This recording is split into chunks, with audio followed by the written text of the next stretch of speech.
Welcome to the Life Unscripted podcast with Rosabel, the place where genuine conversations meet inspiring stories, personal growth, and a dash of humor. I'm Rosabel, your host, inviting you to embrace life's unpredictable journey. Celebrate your unique story and find joy in everyday moments. Get comfortable, stay curious, and let's explore together. Unscripted, unapologetic, and unstoppable. Hello, everybody. Welcome back to another episode of the Life Unscripted podcast with Rosabel. And today we're going to be diving deep into something every workplace talks about, but few truly do understand, and that is culture. My guest is Katherine Robinette, a marketing maven turned workplace culture expert who believes that change doesn't have to be a battle, but actually an invitation. Katherine, welcome to the show. Hi, thanks so much for having me. I really appreciate you being here. So, Katherine, let's start by talking a little bit about what's behind the curtain about your journey. I understand that in the past or, throughout your career, you have worn quite some hats. You've been a performer, nonprofit leader, marketer, now a consultant, and that's fascinating. So, tell me what does all these threads connect or have in common to each other? You know, all these different roles. If you want to kind of tell us a little bit about that. Right? Yeah, what is the through line? Because it sounds completely bizarre when you tell people the actual jobs that I've had. The through line is a people-focused approach to whatever it is that I do. So I thought I was going to be a teacher. And for reasons, Yes, a whole bunch of circumstances, that didn't happen. But the desire to educate and the desire to make a world a better place one person at a time kind of is the through line for everything. So I took that into nonprofit theater work. I took it into nonprofit arts management. I took it into being a marketer and business developer in the architecture, engineering, construction space. So professional services. And now as a consultant, I consult to the same type of professional services. I've just shifted my focus from marketing to company culture work and employee engagement. Because what I realized was that the same tools that we use to vet clients and research clients and woo clients and keep them happy and find out their pain points and solve their problems are all the same things that we should be doing internally for our companies, for our employees. And you can't do employee engagement if there's no culture, and you can't do any change management if there's no company culture, and you can either create your culture intentionally or it will be created on the fly without your input. So absolutely. I'm about intentional choices to make work feel like less work. Absolutely. So, was there like a moment when you realized, like, wait, the real magic isn't just perhaps in reaching clients, isn't how we engage people inside the company, but what sparked that shift for you? I have always been interested in the employee experience. Around 2007, I started like really doing my own research into it. I got introduced to a book. I Okay. was part of the executive team's book group, and we were reading First Break All the Rules by Marcus Buckingham and I think it's Chris Coleman. And it was the first business management book I had read where I went, oh yeah, this totally makes sense. This absolutely 100% makes sense. The gist of it was quit trying to put square pegs into round holes. There are things that people are good at and other stuff that they're just never going to be great at, no matter Right. how much energy you throw at that. And it sort of flew in the face of every other business management book I had ever read. And my whole executive team said, this is garbage. And I said, this is brilliant. And that's when I knew it's like, okay, yeah, I'm part of the next generation of business thought leadership or business management leadership. And if we are, because we are going into a different work model, if we are going to attract and retain really good people, this is the new model that we need to be Absolutely. adopting as the leaders. Yes. Yeah. Yes. And you do talk, I was looking at some of your work and your website and all that and information that you talk about shedding the armor. That is such a powerful image, but I want to understand what kind of armor were you wearing early in your career and how did you finally let it go? Yeah, that's funny. I think people that knew me as a kid and a teenager and in my 20s would say I didn't have any armor. I was pretty fearless. And it wasn't until I got into the corporate work world that I actually started putting on armor from the perspective of I was desperate to belong, right? I really Right. wanted to find my happy place, right? Every job I took, I believed I was going to retire from that place because it was amazing, right? And Yes. they sell you on how amazing they are. And then you're there for 5 or more years and you start figuring out like, I this is there are nuances and sometimes there are really blatant like differences between what they espouse and how they behave. And if I was going to stay, then I needed to either armor up or completely chameleon myself Right. to fit in. And in most cases I'd flee and go find the Yes. next place to try to find my Life place. happens.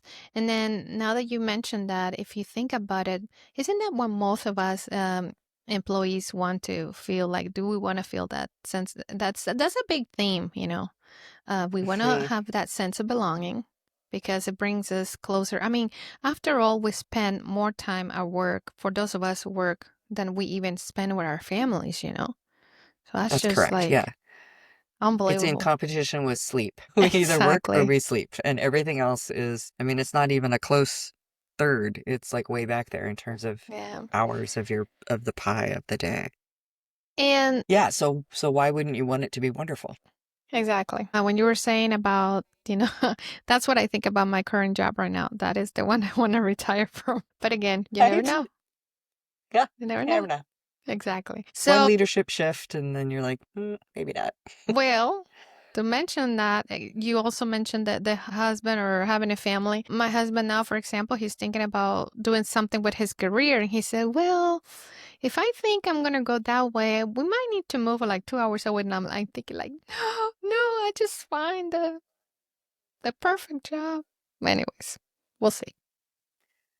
Yeah, right. And that's the I mean, I don't know. I know what you do because you and I visited about that, but I'm not sure what your husband does. But if he has the option to work from home, then it doesn't matter where you live, right? Because That is true. you can find the perfect place and then work from anywhere. So The difficulty is, my husband was NCO, 20 years in the army, right? He retired from the okay, army. After he retired from the army, because he couldn't wait to retire, and he was like counting the hours and the days. And then he said, "Yeah, I'm just gonna stay home." Oh, that lasted maybe 3 months or so. So he ooh, that's found, long. yeah, and then he found himself a job in the corporate work. But now he's like thinking, I should go into leadership. Maybe I should get my MBA now. And then I was like, okay, I thought you were kind of like hanging the shingle. I thought you were kind of, oh no, feels like we're going to start somewhere again. But, anyways, so that's why I say life happens. You never know what's going to come. Now, the other thing I want to talk about is you mentioned something called the table framework, which seems like it's not just another acronym. Why don't we dig a little bit into that? What is that? It What is an is the acronym. table framework stands for? Yeah, I tell people that it's applies specifically to doing a change initiative. So, organizations that are restructuring a department or preparing for a leadership transition, succession plan, strategic planning, any of the big, even a major software adoption, any of the big change stuff. My observation is that most leaders go into that assuming it's going to be an uphill battle. My philosophy is change doesn't have to be a battle. It's all about bringing everybody to the same table. Right. And table now is the framework. It's a Yeah. 5-step change management path That's process. interesting. So the T is target your goals. Okay. The difficulty with most change management initiatives is that whatever it is they espouse as the end goal is so amorphous that people can't get their heads wrapped around it. It's very hard to get excited about something that Right. they can't conceptualize. So, what does that mean to me? Right? We have a $5.3 billion sales goal. It's like that number is so big, I don't even know how to write it. Exactly. So, how am I going to help you achieve it? Can you explain that in terms that are going to matter to me? target your goals. A is assess and address expectations. So don't assume you know what people are going to be freaking out about. Ask them. Hey, we're thinking about doing this thing. What are you worried about? Sure, there's some educated guessing that you could do about what they might be worried about. So if you think it might be a problem, then why don't you also build into your change plan how you're going to address that problem? If it doesn't come up, you don't have to do that thing. But if you know that it's likely to come up and you don't plan for it, then what are you doing? Like, it's just going to blow up in your face.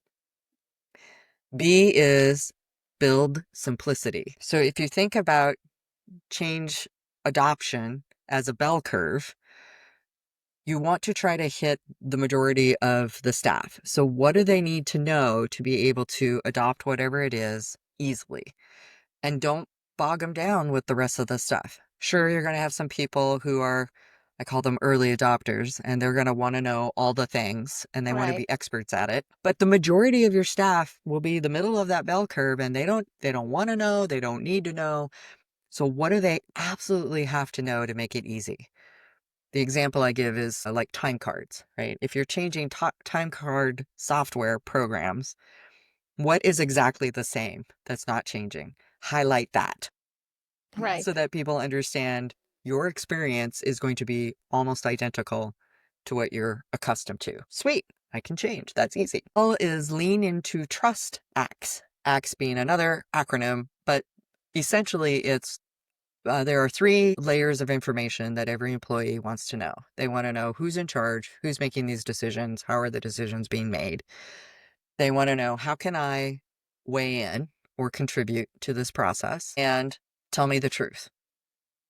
If it's going to affect us a lot, I want to know that. If it's not going to affect us at all, I want to know that. But tell me the truth. Don't lie to me and don't sugarcoat it. If you lean into that, if you go into any change process knowing that, your communication becomes very simple and very easy Yes. to implement, because you know already, oh yeah, this is what they're going to be asking me over and over and over. So just get ready, be ready to say it. And the last is evaluate and adjust. Most change processes forget that circumstances will change as you start implementing the change.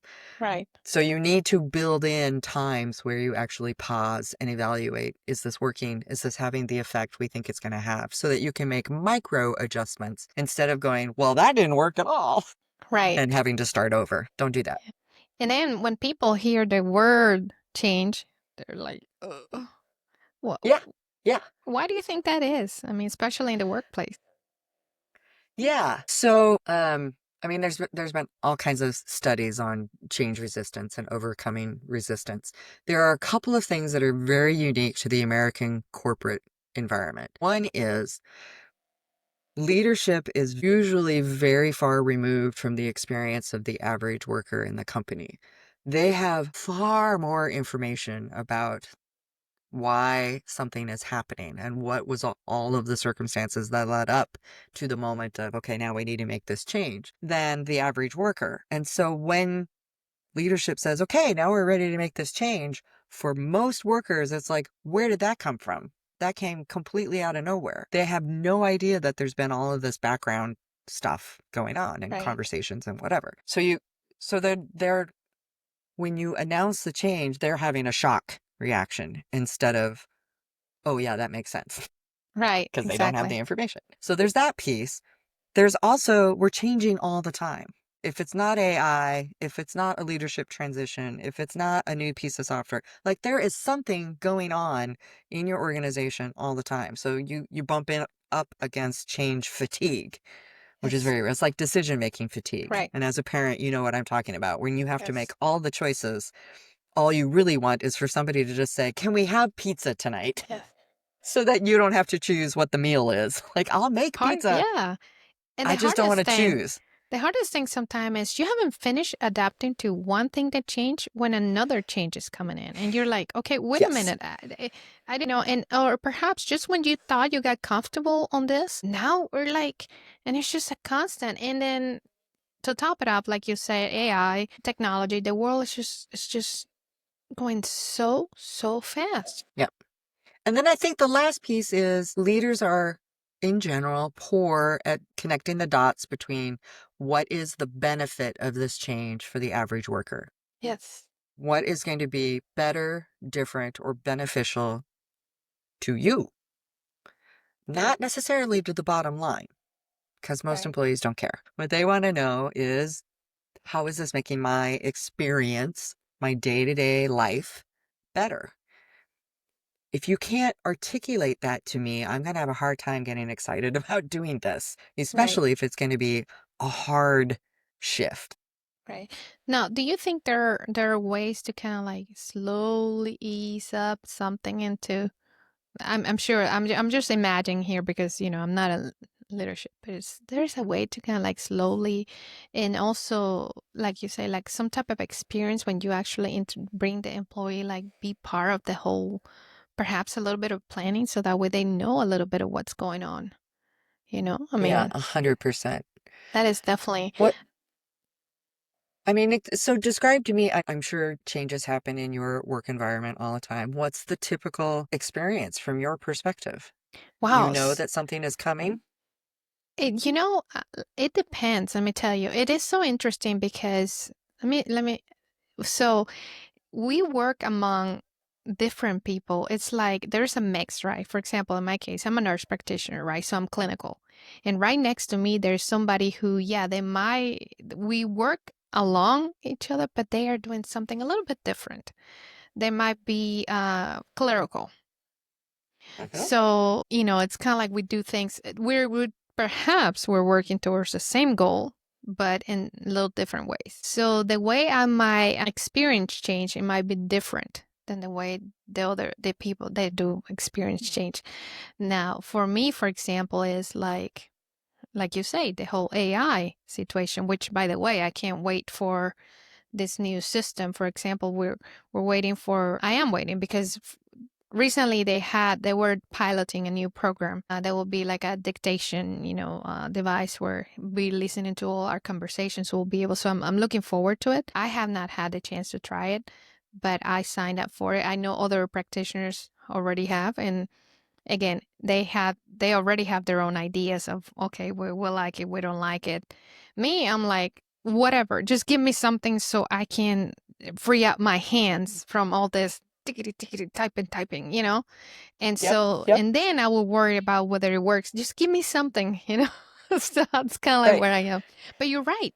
The whole early adapter, like in my case, I happen to be someone who's, into computer savvy, and then you have somebody who's been there for like 30, 40 years who might be. So there's got to be, yeah, like changes. It's like it's a mess. It's a mess. I call it that. Yeah. Yeah. So do you recall when, we'll use the AI software as the example, do you recall when they started talking about it, them holding any focus groups or any way for you to provide feedback or input on what they were learning about AI program choices? Nope, No, not at all. no, of course not, right? Because from an efficiency standpoint, it's way easier to have a core group of people do all the research and say, this is what we recommend. And of course, the people who weren't involved with the research but have the purse strings are like, how much is it? Which may send them back for more research to find something that's in the budget Right. versus has all of the stuff that they want it to be able to do. Like, there are trade-offs there. But at no point did anybody talk to the users and say, what do you want? What do you think about this? Yeah, This is what we found. It yeah. was helpful. It was not helpful. Or here's the other thing, though. Now that you even mention it, I had to admit they might have said something. They might have sent an email, and who knows? I might not even know. I mean, you see what I'm saying? I mean, we Yeah. got so much going on, meeting here, taking care of this, doing that, that sometimes we're like, check, check, check, this, that, and I'm like, just give me the thing so I see if it works, and then by the time we're like, yeah, no work, then we're like, okay, what's next? But you are very right. I mean, it's amazing. That's where my marketing background comes into play, is I can Yes, tell you what kind of communication, how many times you have to communicate the exact same thing before somebody's going to hear it and go, wait a minute, I have an opinion on that. But first, you got to get exactly. their attention in the sea of noise. It's like, oh my goodness. Which Yeah, goes back to culture, right? Like, what is your company culture? If your company culture is set up in such a way where there isn't there isn't agreement within the company about where to go for important information. If you have too many channels for important information to get out, then the employees' opportunity to engage with stuff diminishes because Yes. they don't know where to go for what is really important. There's Slack and there's instant messaging and there's an email and there's your intranet and there's whatever. There's just too many choices. Too many Or things. they work in the field and so they're never in the office, so they're not going to see the bulletin board, or you can just go on and on and on. It's like, okay, well then let's find the place. Let's pick one. This is the place. I'm glad you say that. Let's say this is hilarious. I find it hilarious because if you don't laugh, you'll cry, right? So My goodness, yes. yes, so there's this app right here. I gotta send him. Let me see if I can find Lola here. Nope, she's not on that one. Let me open this other one. Nope, Yeah. she's not there. Finally, after 3 attempts and so, you literally just get our chair like, is she there? Okay, hey, and then it's like, oh, you need to send me an email. So it's like, okay, which one? Oh my God, it's crazy. You are right. We Yeah. should select one place. Yeah. Yeah. You're right. For official company stuff, right? Yes. And then it becomes part of your employee orientation. It becomes part of, your regular, I don't know, if you have to slip a message into the if they get paper checks, right? We used to Mm-hmm. put messages in with the paper checks, or to send it with with the digital Right. notification that your pay has been auto deposited into your account. By the way, please be sure to go to the place because we just posted some information on the new AI program that's coming out and blah blah blah, right? Yeah. It Yeah, it's all a thing. It's all a thing, but it's also a controllable thing. And that's the piece that I emphasize, is that anybody can do this. You just have to be mindful about it. Don't let it overwhelm you. Cut out all of the noise, because you could spend forever. If you're really a conscientious leader and you're worried about how something's going to land, you could talk yourself in and out of a bunch of different opportunities for growth for your company, Yes. because you can sidetrack yourself so much with, well, what if this goes sideways? What if this goes wrong? And all I'm saying is some of it will, but you can plan for that. You can plan the moments. You can tell employees, we're going to try this for 6 months and we want you to be brutal. We want you to try to break it. Absolutely. You know, to me, everything boils down to a word that's called communication. And in many, Mhm. many ways, I feel we fail at it. We don't communicate well. This is the irony of this day and age. And I always say this, we're supposed to be more connected than ever. And here we are more disconnected. I mean, ironically, Yeah. right? And as you were talking about this, I was actually going to ask you, like if we have a listener today that's thinking, kind of like, well, I'm not going to say that because no, my workplace is a mess, but I am not the Uh-huh. boss. I cannot change it because it's easier to say, well, I'm not the boss. I'm not going to change it. What would you say? So I would say I have always been a leader from the middle, and I have made major changes every place that I have been because I control what I can control.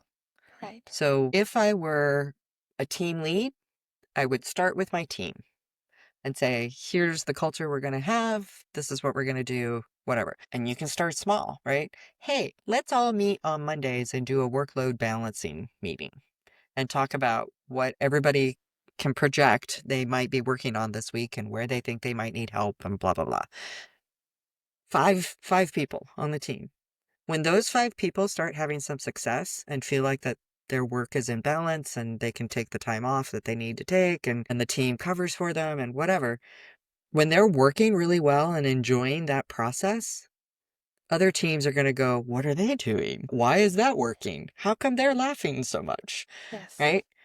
And then it gets passed on to the next group. Um, I always tell companies, like, you don't have to do a company-wide shift to shift your culture. You need to pick a group that is having success, find out what they're doing, and highlight it so that Right. everybody else can see it.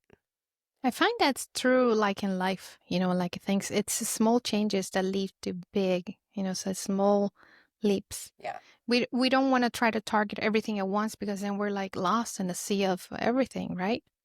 But Well, it then goes back to the it's communication thing. exactly We are accepting quantity, versus right? quality. Lots Yeah. of choices over quality. Yes, The absolutely. quality of the communication has to be the important part. And I don't mean like how well the content is written or, Right. whatever. It's got to be simple, succinct, and accessible. Most places get two of those right. Right. Now, I think I remember perhaps during the COVID time, 2021, I stumbled upon a, what I say it, something called, is it the silent quitting? They also call it Mm, the quiet quitting. mhm, And I'll be honest with you, a few years ago, I tried to adopt that myself because it's so kind of like a sort of way to cope, you know? mhm. So I don't know when that started, but that was interesting. But I think that makes things even harder for like everybody, you know? Yeah, there's a lot of attention on that right now. The Gallup people, if you hear Gallup polls, so Right, it's a whole organization. They study this all the time. They call it employee engagement, and the engagement numbers are down. Shocker. Which basically means people are dissatisfied for one reason or another at work, and so they sort of disengage. They just put work at a distance and do the bare minimum to not draw attention to themselves. right. And maybe they're actively looking for other work, but maybe not. Maybe they're just, I'm just punching the Surviving. clock. Yeah, Yeah. I'm just showing up and doing what I need to do and going home and ignoring everything else. And that's what I meant about the work model is changing, needs to, but is also being forced to change to become a people-centered work model.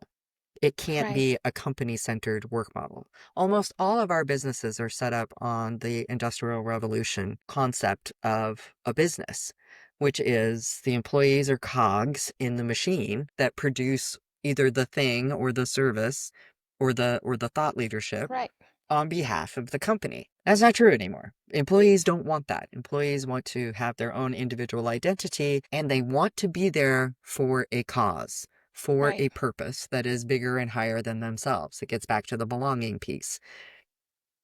So if they're not getting that, if they're treated like a cog, they will act like a cog. Now, let me ask you this. Now having so many companies that are putting so much value in all these reviews that people are leaving, the reviews, the 5 stars, the reviews, uh, how's Like that? employee evaluations, you mean? No, not. For example, in my case, as practitioners, every time I see a patient, they go home, they receive something in the mail that say, "Hey, like the Google reviews and stuff Yes. like that." Okay. And Yes. so I gotcha.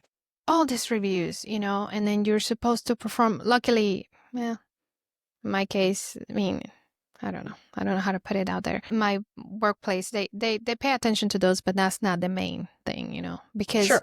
Yep. if I feel like if you work in a place, and unfortunately, all they focus on that. Because I actually mentioned this when we had a meeting, for example. There used to be a time that this surveys are not perfect. If you're gonna follow this percentages, right, that people put out there for a service, right? But sometimes it was that they were evaluating the entire experience, right? I like the person who gave me the service. However, there was a dead fish in the room or whatever, and they didn't like that. So then they gave a 1 star. And now that 1 star went to the had nothing Went to to the do with me. individual. Exactly, had Yeah. nothing to do with the service I gave. So if you're gonna evaluate me on perhaps something that I'm not even responsible of, the environment or how well this or that. So I wonder how that helps or does not help.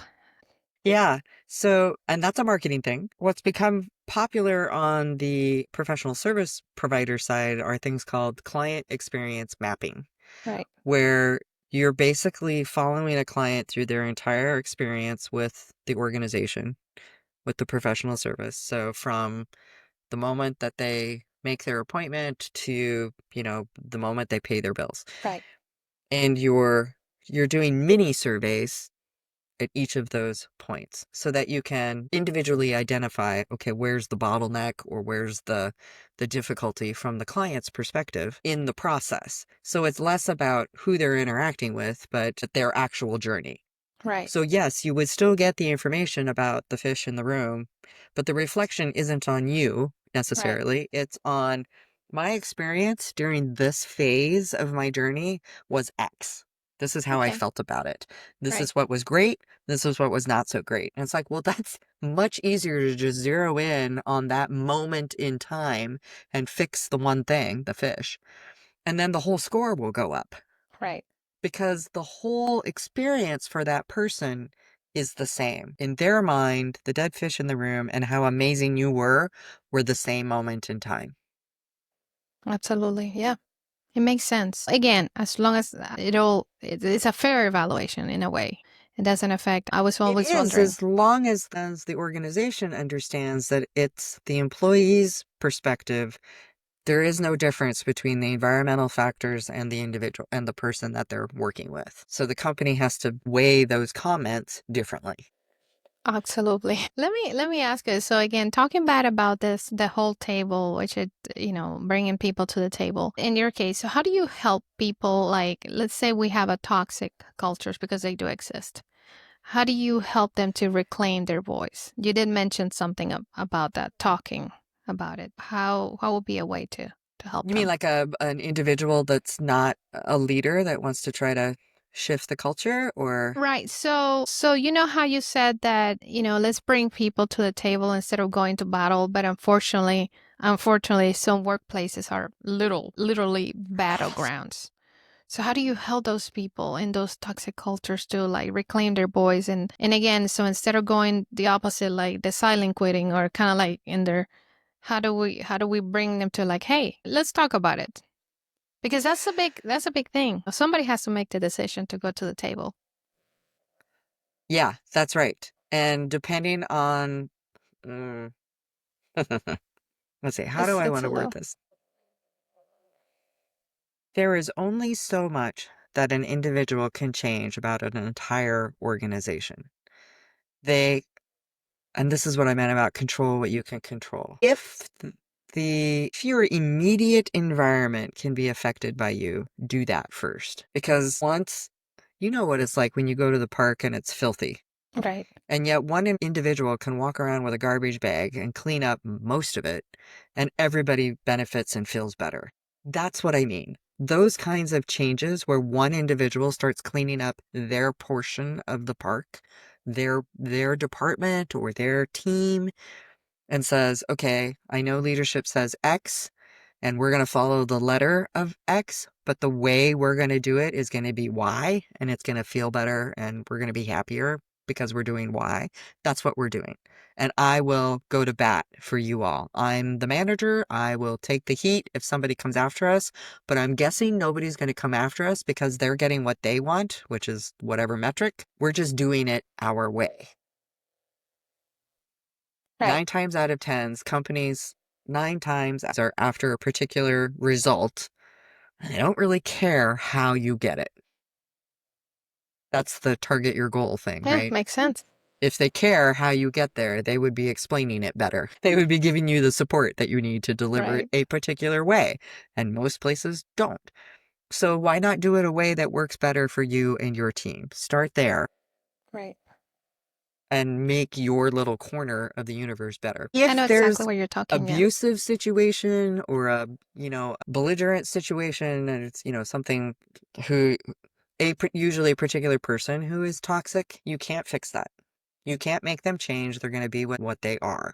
And even when I'm talking to individuals, it's like, I love what you're saying, but there's no way my leadership would let me do that. It's like, well, can you do it just with your group? And if there is that person in your group, the answer is probably not. You probably can't make this happen there because they're not going to change. Right. But if they're not, if the toxic person is somewhere else, then yeah, you can probably do it just in your group. Yeah. Makes sense. I know exactly what you're talking about. I make some movements and then things get better. Yeah. Now, Yeah. what would it look to you like the healthiest workplace in the future? Like, Yeah. I love this. My dream is to have a workplace where people are like, how do you work there? That sounds amazing. Because Well, people can, I say they can show up, speak up, and step up as themselves. I don't have to hide who I am. I don't have to chameleon myself for the company culture. I don't have to change my beliefs or pretend that I buy into the company's beliefs. We right. actually have the same beliefs. And I can be unapologetically myself and do my best work here. That's the best workplace. Absolutely. That's Now, the best earlier you workplace. mentioned, I think you mentioned a book. Is that the book that you will say perhaps shaped the way you think about leadership or? Yeah, first break all the rules, and there's a whole series of them after that, is the one that basically started me on this path. There have been a bunch that have like shaped my philosophies. Dare to Lead by Brene Brown is amazing. I've been reading Mel Robbins' Let Them theory. That's very cool. Simon Sinek's Why is great, and The Infinite Game. His philosophy is we're in business to stay in business. We're not in business to beat the other businesses because based on what? Right? Those criteria are transitory and Yes. they're not going to last. And you may be on top in sales one day and at the bottom in sales the next day. But does that mean that your company is fundamentally flawed? No. You know, So your job is to stay in business. So what do you, if that's true, then what? I believe What that what is the in this day and age, collaboration works better than trying to beat the other right? because Yeah, there might be something 100%. that you cannot do that the other can. And if you kind of like, it works a whole lot better. Now, Yeah, float all the boats. Float all the boats. exactly. What will be one thing you will say managers should stop doing today? Don't go to every meeting. Don't. Do You you don't know that have I to have a be at every mug? meeting. Do you know I have a mug? I wish I had it here that says, I survived another meeting that should have been an email. Yeah, exactly. Yeah, quit setting up meetings. Quit setting up meetings. Yeah. They I think managers, I think everybody needs to get more protective of their time Yes. and quit defaulting to meeting as the communication mode. Especially if these meetings happen, it's like, what's new? Tell me something I already haven't heard like a year ago. It just feels so repetitive. If Yeah. you're going to bring something new to the table, I love that table thing, man. Yeah. If it were my druthers, I would teach every manager to, like, let's talk about what the purpose is of this meeting and Exactly. what mental ability do you need from everybody who's coming? Do you want them to brainstorm? Do you want them to problem solve? Do you want them to just hear new information? In which case, why are you meeting? Just send an email. Do you know what I mean? So Right. What is if the you purpose? can, Yeah. yeah, if you can prime your team to already be disposed to be thinking that way when they come to the meeting, your meetings can be shorter, Yes. right? I And need you to something come tangible, brainstorm at this meeting. tangible that you can Yeah, walk away with, that you can put into yeah, practice. And then for the next one, we can even review. Okay, how do we do? yeah, Like you said, then in the acronym, the evaluation. How yep, do we do? How do yep, we move forward from this to the next? And it's yeah. just a constant. But yeah, And they uh, want to do it all in one meeting. It's like, well, let's come up with ideas and vet the ideas and figure out an implementation plan in one meeting. It's like, those are three completely different skill sets. Your brain can't make that shift in one meeting. right. Now, I feel like I'm also jumping here and there, but I mean, this is such an interesting topic. What does belonging feel like to you in one sentence? It doesn't have to be a sentence. Could Ooh, be. in one sentence. It doesn't have to be a sentence. It could be longer than that if you Yeah, want to. yeah, yeah. Unity of vision, support in strife, laughter in learning. Very good. I have a whole chapter of my book that is called Belonging, Not Fitting. Mhm. And I call it that because between trying to fit in, belonging, perhaps to me, is more important. Feeling that you are actually part of it, as opposed to Yeah. you're trying to accommodate. Yeah, I think fitting in is cosmetic, right? I outwardly looking like I belong. don't actually belong. I go home and go, those aren't my people. This feels. Belonging should feel like a warm blanket and or your favorite pair of PJs or whatever. That's belonging. I say the word, my eyes just go like this. Yeah, Just light up. yeah, yeah. Belonging is when your best friend says, I don't care what you look like, get over here. Exactly. That's belonging. Yes. Or I don't care what your house looks like, I'm coming over because we're going to watch the Mets or, Exactly. whatever We're the gonna do it shared thing anyways. is. Exactly. We're part of Yeah, this. yeah. Yep. It's like, I like you. I'm not interested in the trappings. That's belonging. Exactly. That's That's good. belonging. Now, what is the best compliment you ever received from a client? My gosh. I have two. I worked with an engineer once who said, working with you is like I'm out hang gliding over the ocean and I'm tethered to you driving the sports car. Wow. Like, I'm not No, entirely sure I know what you mean, but I get the feeling. I get the feeling. It's it's exciting and it's thrilling and yeah, okay, great. feels really good. I could almost picture it in my mind. Like Yeah, it's yeah. I'm like, very nice. okay.